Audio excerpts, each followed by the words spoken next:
Hello my dear friends, once again most welcome everyone. एक बार फिर से आप सभी दोस्तों का आज के हमारे इस डेली करंट अफेयर के सेशन में स्वागत है। और आज है 14 मार्च 2022। आज के सेशन में हम लोग डिस्कस करने वाले हैं 20 क्वेश्चन, 20 क्वेश्चन हम लोग डिस्कस करने वाले हैं डियर आज के सेशन में, आज के करंट अफेयर में। ठीक है, तो चलिए स्टार्ट करते हैं हमारे आज के सेशन को। और एक बार जल्दी से आप जितने भी दोस्त हैं, सारे लोग जो जुड़े हुए हैं हमारे साथ, एक बार सेशन को लाइक कर दीजिएगा और शेयर कर दीजिएगा सारे दोस्तों के बीच में। ठीक है, सारे दोस्तों को इनवाइट कर लीजिएगा आज के सेशन में। फिर हम लोग शुरू करते हैं आज का करंट अफेयर।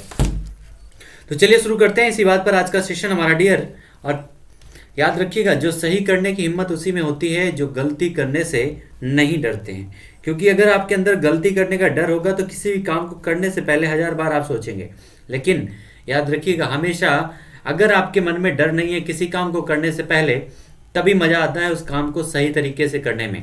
ठीक है, और जिनके अंदर सही करने की हिम्मत होती है वो गलतियां करने से कभी नहीं डरते हैं। आइए शुरू करते हैं इसी कोट के साथ में आज हमारा करंट अफेयर सेशन।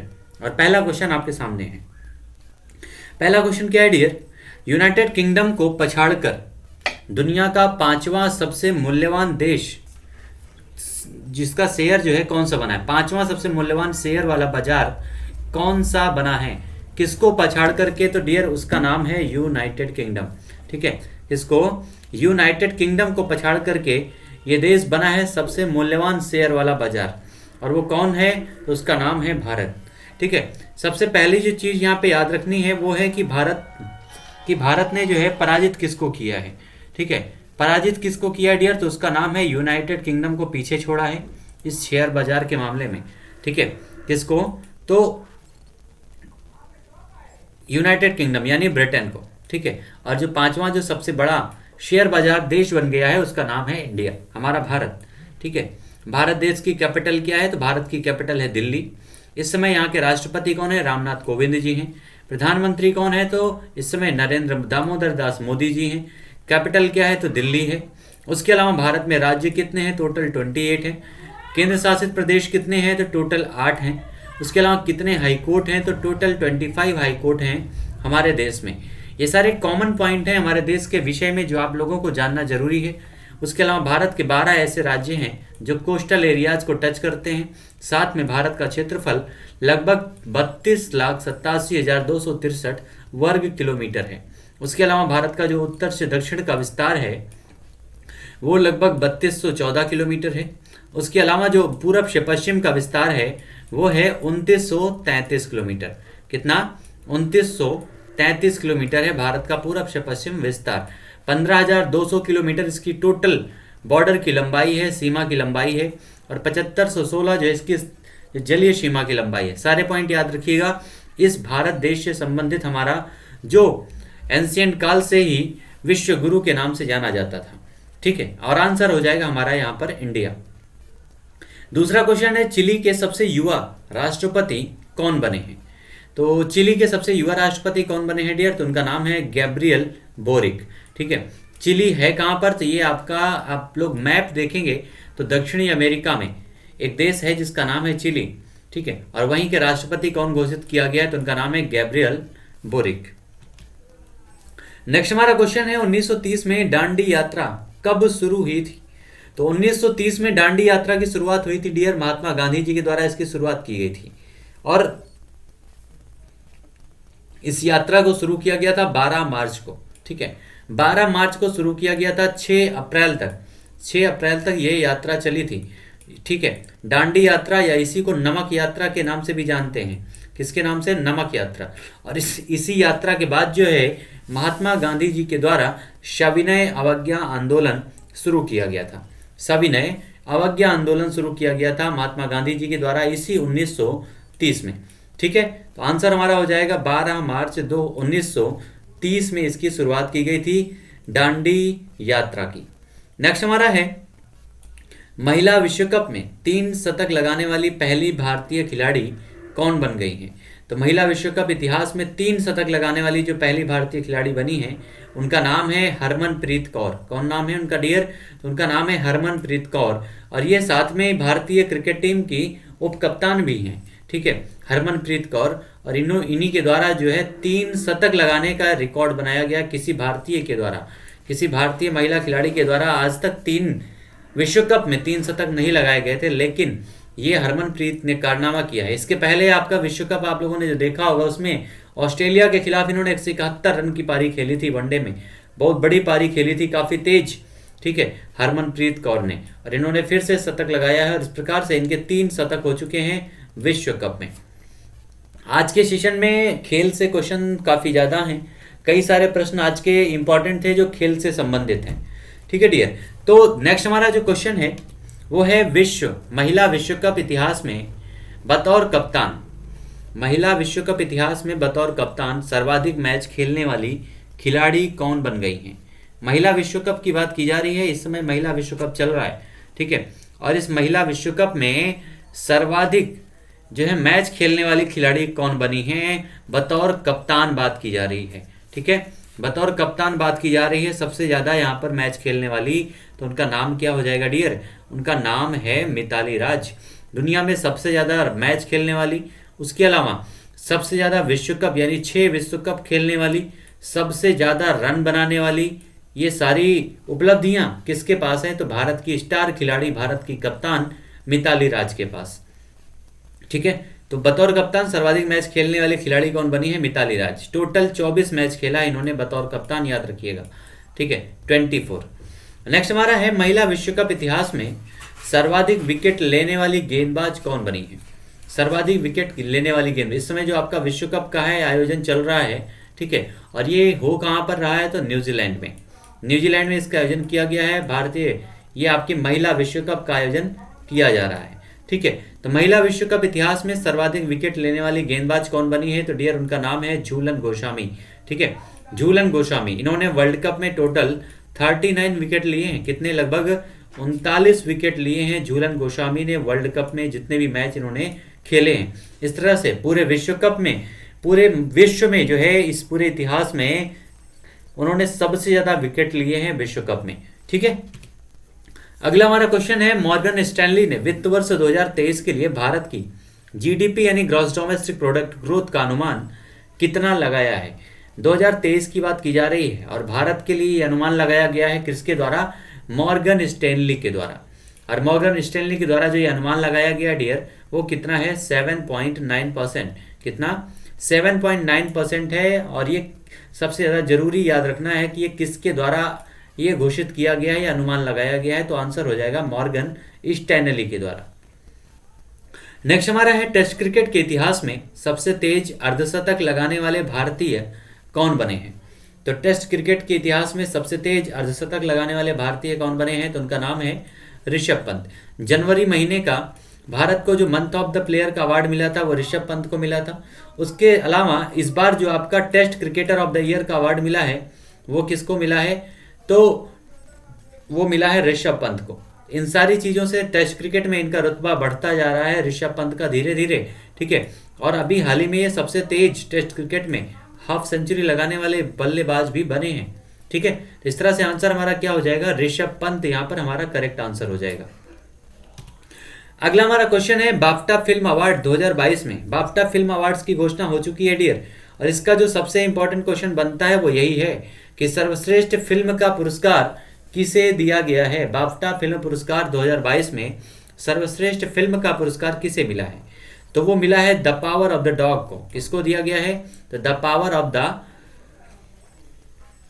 डॉग को मिला है सर्वश्रेष्ठ फिल्म का अवार्ड बाफ्टा फिल्म अवार्ड्स के द्वारा।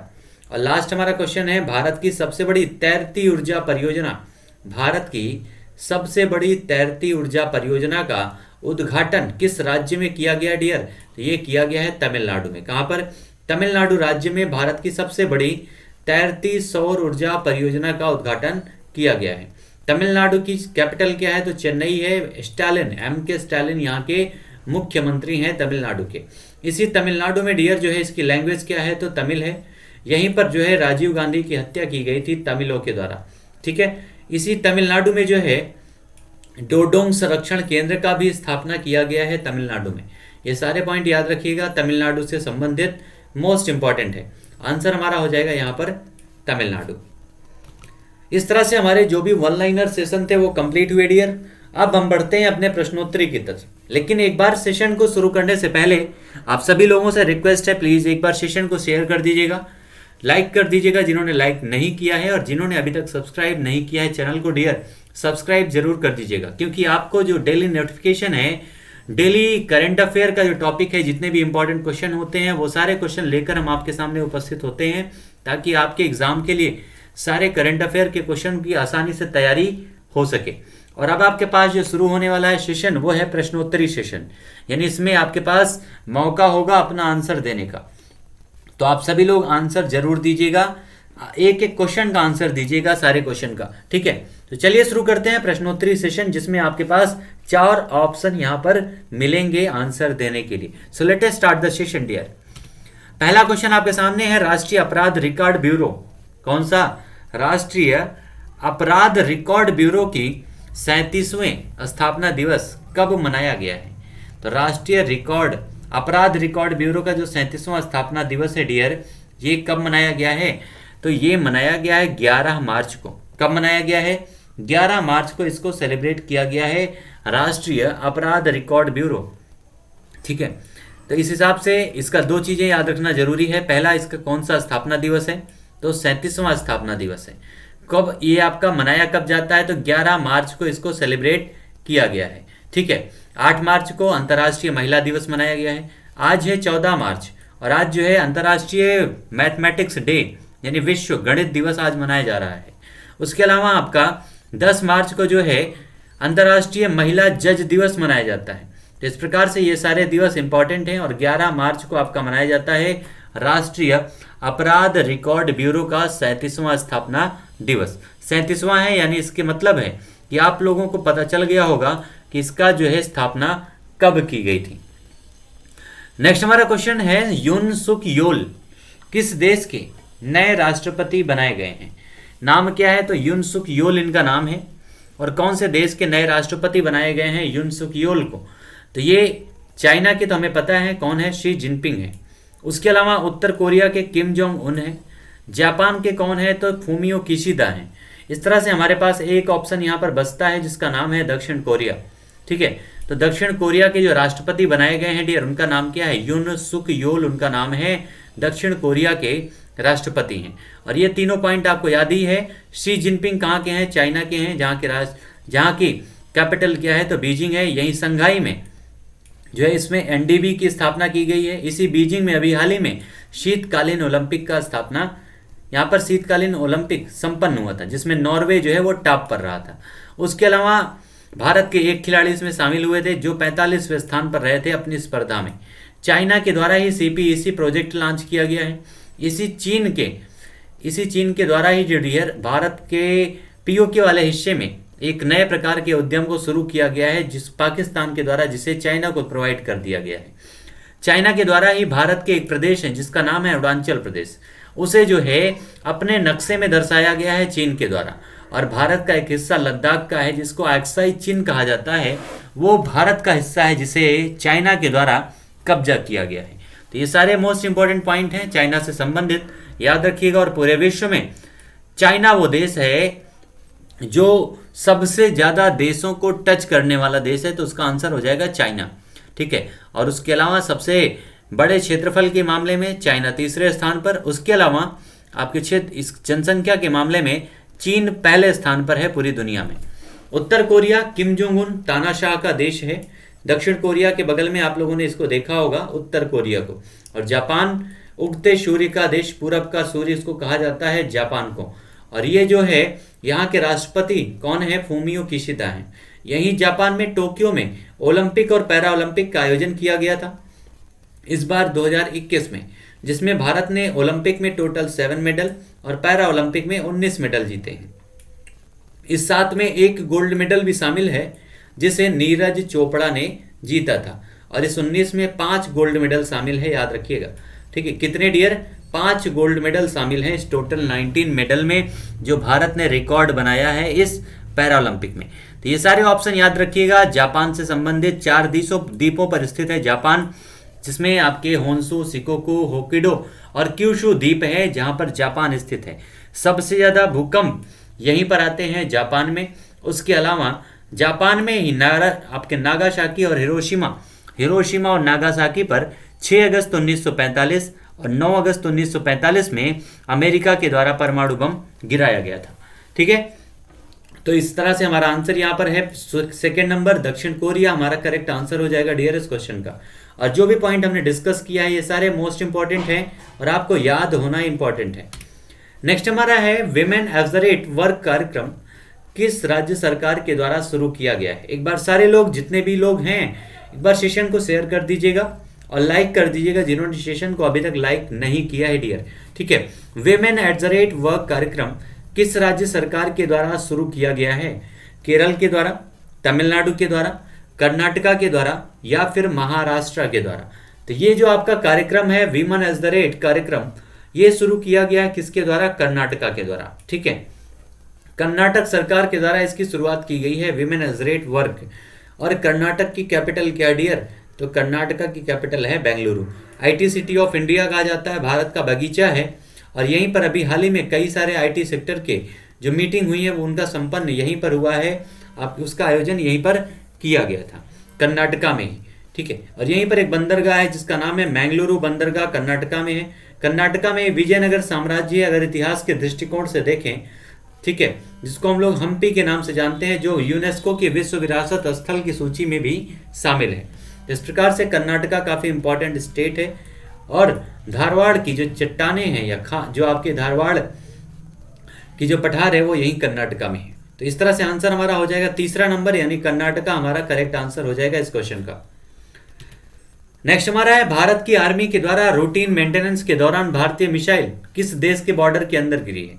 ये डियर बहुत ही एक प्रकार का जो काम हुआ है, बगल यानी जो पड़ोसी देश है वो तो सकते में आ गया था, उसकी तो जान ही निकल गई थी ये मिसाइल देखकर कि कहीं नक्शे से मिटने का नंबर तो नहीं आ गया है। लेकिन ऐसा कुछ था नहीं, क्योंकि ये जो देश है जिस देश में ये मिसाइल गिरी है भारत की, वो तो पहले से इतना डरा हुआ है कि जब से रशिया ने यूक्रेन पर आक्रमण किया है तब से इसने सीज फायर करना ही बंद कर दिया है। लेकिन भारतीय आर्मी की, इंडियन आर्मी की अभी हाल ही में रूटीन की मेंटेनेंस के दौरान जो है एक मिसाइल अचानक से कुछ गड़बड़ी के चलते डियर उस देश में जा गिरी जिसका नाम है पाकिस्तान।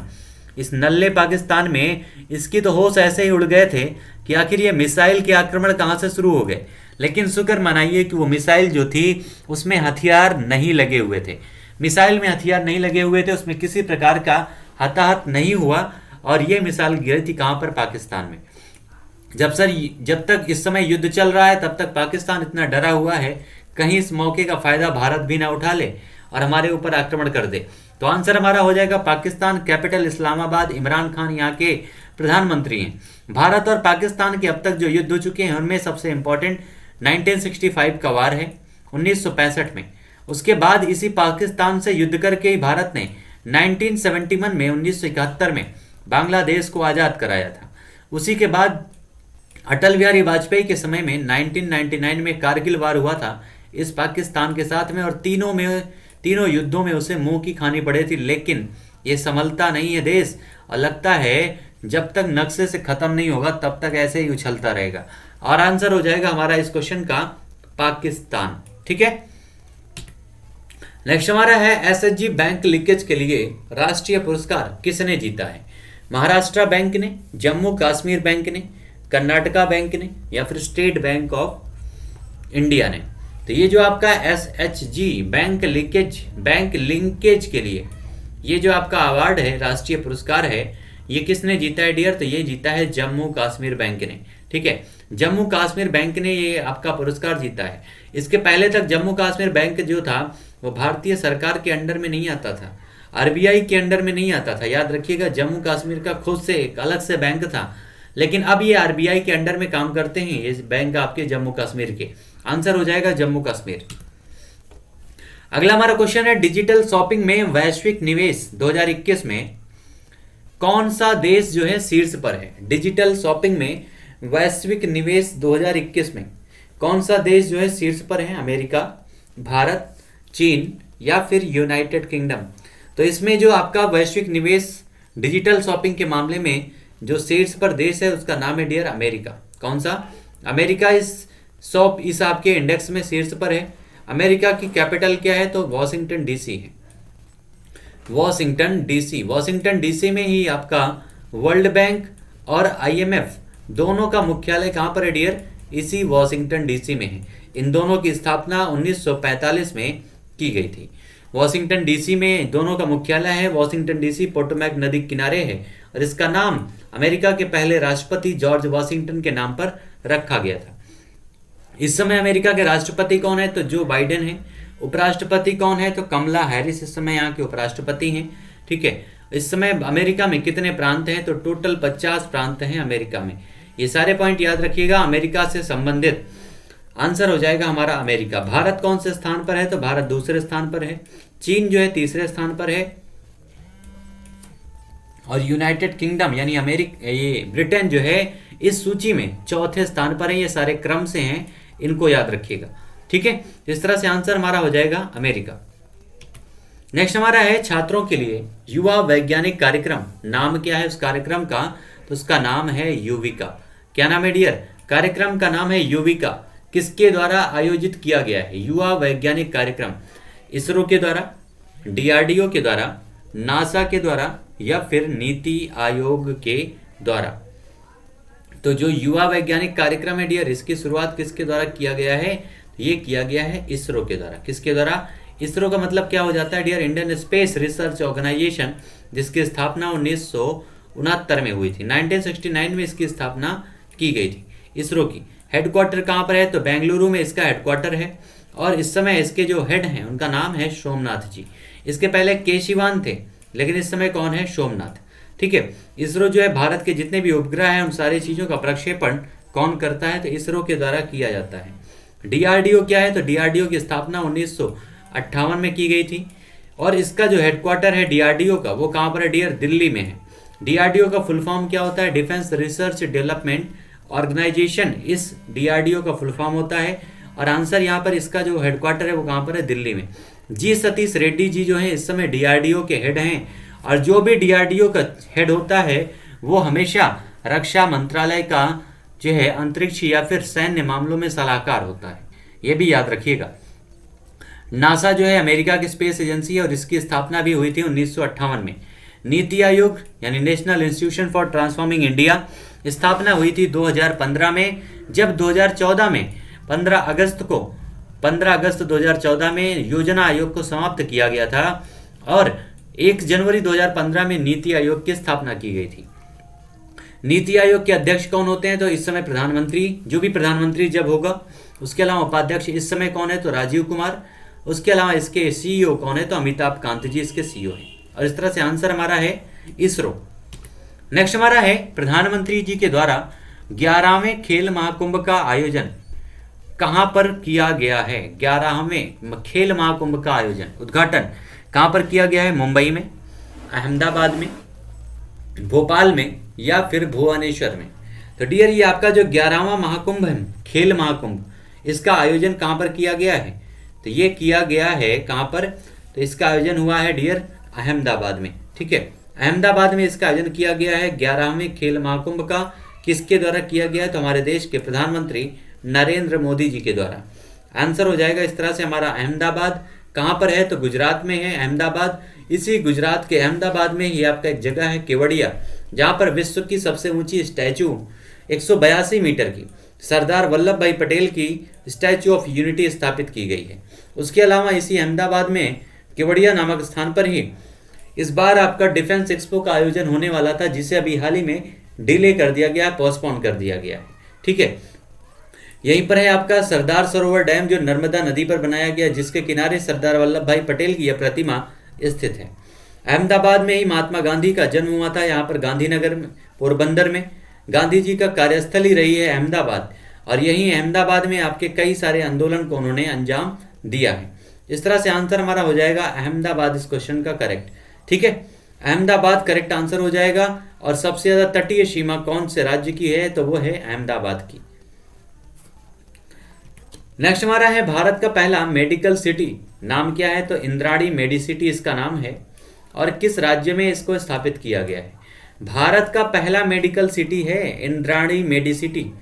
और कहां पर, किस राज्य में इसको स्थापित किया गया डियर? महाराष्ट्र में। गुजरात में, मध्य प्रदेश में या फिर उत्तर प्रदेश में?